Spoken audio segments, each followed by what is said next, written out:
Tonight, dozens of high school football games in Omaha. Unfortunately, the risk of injury is very real. Good evening, I'm Craig DeGrelli. Jenny is off tonight. As we saw last week, a player from Papillion suffered a critical head injury. A coach had to call 911 for an ambulance. That has reignited the debate about whether emergency vehicles should be ready and waiting at all games. Reporter Miranda Christian is live with what she uncovered tonight. Miranda. It was a scary situation. Number 22, Brandon Steberg, was injured on a play. He needed an ambulance, but the one that should have been there at the school was late. And those at the game say it took all of halftime before it showed up. Starting in 2016, the mayor announced the Omaha Fire Department would no longer provide medical coverage at local high school football games. Instead, schools would have to contract with a private company or pay OFD a fee.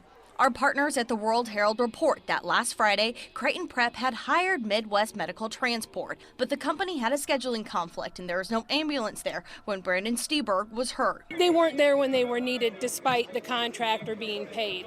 If it was the city doing it, you know they're going to be there. Papillion La Vista Athletic Director Jason Ryan says at their home games, they are lucky the local fire department volunteers their time. And we're very fortunate.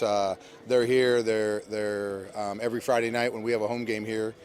We know they're going to be here. He says the question whether schools should have an ambulance on site for every football game is not as simple as it seems. It's, all our sports. You think of soccer and the amount of head injuries with concussions, baseball, softball, So I think to make that a requirement for 300 plus high schools in the state of Nebraska, I think might not be realistic. Parents in Papillion say it's scary when there's no ambulance available right away. I certainly feel better when my son plays knowing there's an ambulance there. Ryan says they have to rely on training and work together as administrators to prepare for an emergency on the field or sidelines. All our games we have an athletic trainer, and we know, we go through with our coaches and our site supervisors.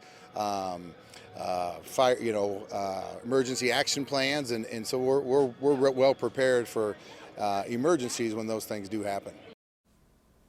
We checked tonight and went back to Burke High Stadium where Brandon Steberg was injured, and tonight there was an ambulance on the sidelines when Westside and Burke kicked off. Reporting live, I'm Miranda Christian, KMTV Action 3 News.